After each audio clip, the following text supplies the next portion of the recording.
Today we are talking about alcohol and drinking. Obviously, being British, we're both, well, we're not anymore. We've kind of grown up with alcohol as a sort of social thing. And, you know, like my condition of ADHD means that I tend to be prone to these sort of behaviours where it's nice to kind of get out your head a little bit. So a bit of background on it. My drinking has been pretty consistent since I was a teenager. I'd say that I consume a little bit over the limit. The NHS recommends you have 14 units a week.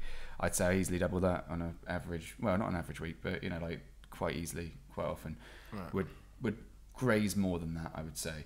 How about you? I was like that as well. At one point, I was drinking a litre of whiskey a week, Bloody hell. a couple bottles of wine a week. What, within the same week? Yeah, within the same week. That's a lot worse than what I was talking about. What I was doing is I wouldn't drink during the week because obviously I have work and everything.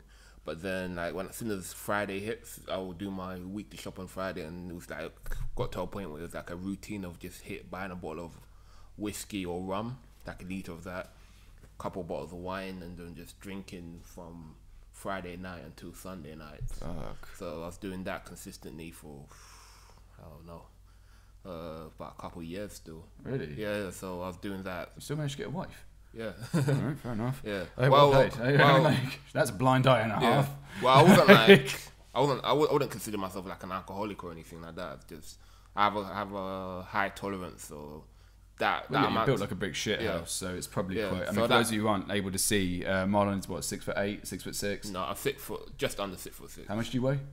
I'm not gonna answer that now. I still got a bit of COVID weight on. About 90. Yeah, so you can easily. We're over 100 kilos, right? Yeah, over 100, definitely. Yeah. So I'm only about 85. Yeah. You know, because I actually went on a diet. Yeah. So like, at what point would you consider that you'd had an alcohol? Was a point where you were like, I'm going to stop drinking because I have an alcohol problem?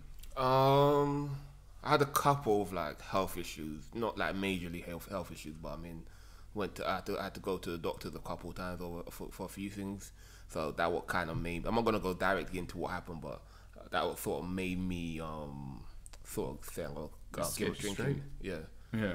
That's quite good. Yeah. Yeah. I mean, like, because for me, it's I've never really had a direct health issue. Yeah. But I kind of know that it's looming there because I know that, you know, being considered. I don't think I was thinking about this the other day, and I can't remember a week in which I haven't had a drink. Yeah. I just full stop. I mean, I think that maybe once or twice in the last 15 years. Yeah. And that's crazy because it's like, but I think that, you know, off camera we were discussing about why, because when we wrote this episode it was quite an interesting point, and ironically we were having a pint over it, right. And right now, you know, I'm having a gin and juice because it's kind of nice. So like, I think that one of the things that we said was that it's got a lot to do with the social behaviour in the UK and sort of Western cultures, where I think that there's less of a stigma about it because it's more of a social thing. Everyone kind of lets their guard down a bit, and I think in England we're all quite uptight. We're not very open like Americans or Australians, so I think having that little glass of wine or having, you know, going for a pint is like me and you haven't met up that much since your stag do. Yeah, since the stag do, which was last November. That's horrendous. But we met up a few months ago, and I quit drinking by that point, but we still went out for a drink. So you was drinking like beer. Yeah, I was drinking beers, and you were having like an expensive ass sparkling water. Yeah, I was having £2 for a sparkling water. Are you high? Yeah. You know, I was like, nope, you haven't tapped. But my point is that just the whole culture behind it is like, when you meet up with your friends, it's just you gotta have to have a drink. So for me, it's been a bit weird because I have other people that want to meet up. Like one of my best man at my wedding wanted to meet up with me, but I don't drink anymore, so I don't know what we're gonna do. Well, I mean, you have other cultures. Like I was living in Indonesia for a while, and they would go for a meal. But I think that in England, if you're going for a meal, it's going to cost you about £12 a course.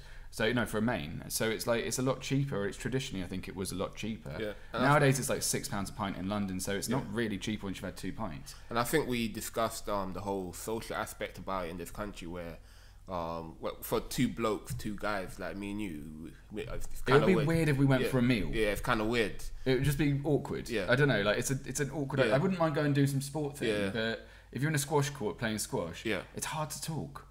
Exactly. It is. But so I think that you hit that point where you're like, all right, that's it, I'm done. How are you finding being sober? At first it was weird because it became part of my just routine. So it became like I wouldn't drink that much during the week. No. But then it got to the point where like Friday, just buy my alcohol and start drinking. But it got weird when I hit that Friday now. I was like, what do I do? Like, I have no outlet to release my stress. I have nothing to what do I do? That's when it got a bit weird, because usually Friday get all my alcohols together, start drinking. But it got weird where I have nothing, so I'm like, what do I have? Like, get some peanuts, get some juice or something. Is it like almost like giving up smoking then? Yeah. Where you have to kind of replace the habit with a different habit? I don't know. When I gave up smoking, because I used to smoke occasionally as well.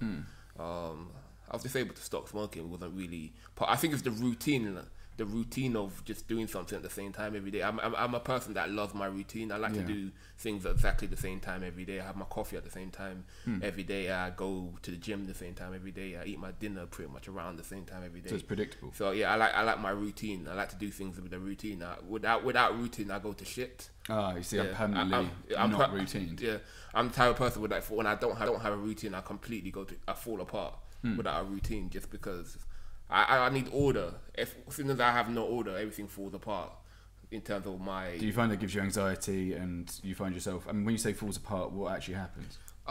Basically, without any routine, for me, like, I won't go to the gym, I won't eat healthy, I won't do what I'm supposed to do. For me to be productive, I need to find myself into a routine. Because I guess, I don't know, maybe I'm a bit lazy, maybe I'm a bit like... I'm too lazy. Yeah, I don't know. Look at you've set up all of this lot, so that's not a lazy person. Yeah, I don't know what you would call it, but without that routine of me saying, okay, I'm going to do this at the same time every day, I start to fall apart I don't know what it is. It's just, I'm the type of person, I'm like, for example, I'm having a cheat day this weekend. Ooh, crazy times. Yeah, I'm having a cheat day, so I've been eating like...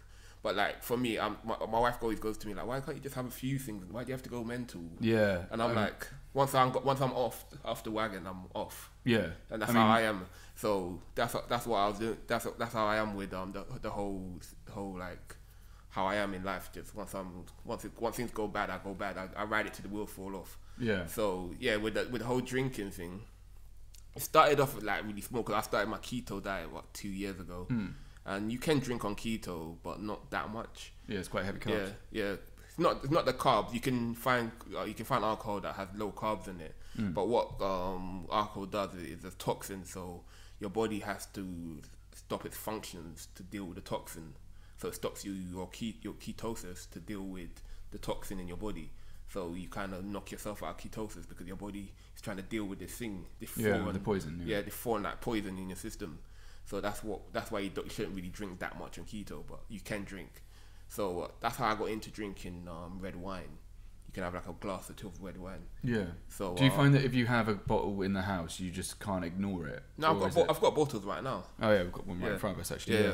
Yeah. The irony. It's not that. It's I guess with me, it just started on a Friday night this is before we went into lockdown and everything. It started where I could just have a glass. I'll buy a bottle of wine and have 2 glasses over the weekend, and that was fine for me. Yeah, I mean, for me, I've got I'm a bit different. I'm more of a interest-driven person because of the way my brain works, and I think that because of that, like while I have basic routines and stuff like that, I find it very difficult to do the same thing twice. That's why, for example, when I do have a routine, it doesn't last longer than 6 weeks or 3 weeks. I did, for example, go to have a thing on a Saturday where I'd go to the gym, do a class, do yoga, and then do meditation. But that lasted about 4 weeks. It was great for me. I really enjoyed it. But at the same time, then life just keeps getting in the way. Crazy shit just keeps happening whenever I put my head above the parapet.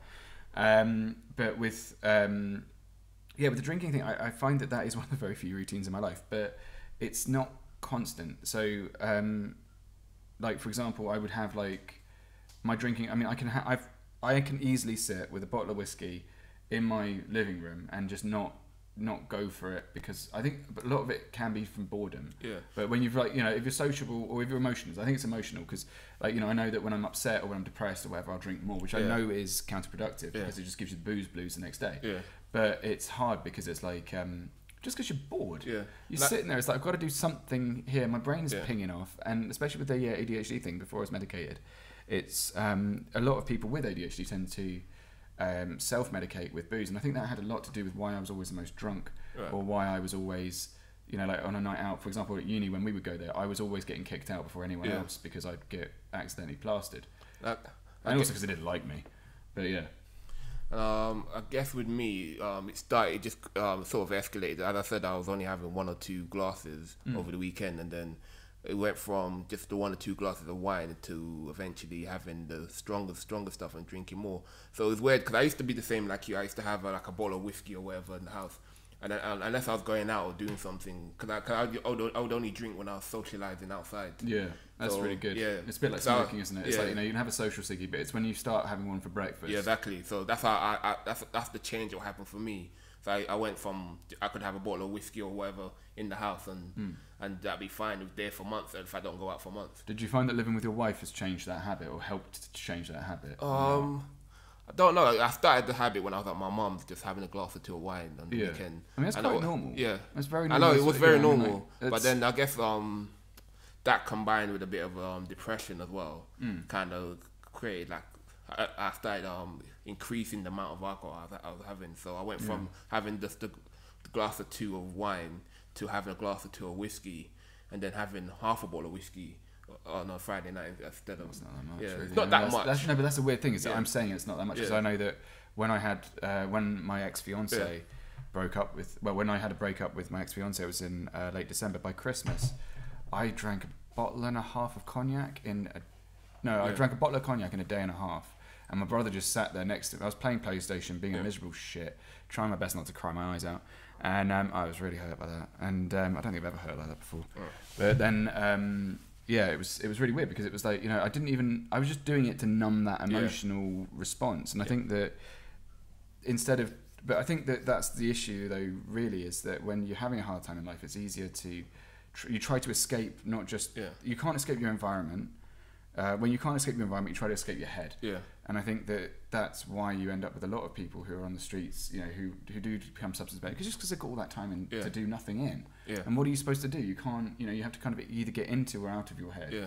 And that's the really difficult thing. I think mental health has a lot to do with the way people drink. Yeah. But I also think because of the repressive nature of our society, socially repressive, because, you know, for example, faux pas can be so subconscious that other cultures don't pick up on it. I know that I've got a few friends who are foreign. I'm still teaching sarcasm to my French friend. She's lived here 5 years. They don't get it, no. Well, she's getting it. She'll get there. I'm very proud of her. But you know, like, but it is that kind of thing. This is the most YouTube thing we're ever going to do. Yeah. We hope you enjoyed our video. Please do like and subscribe.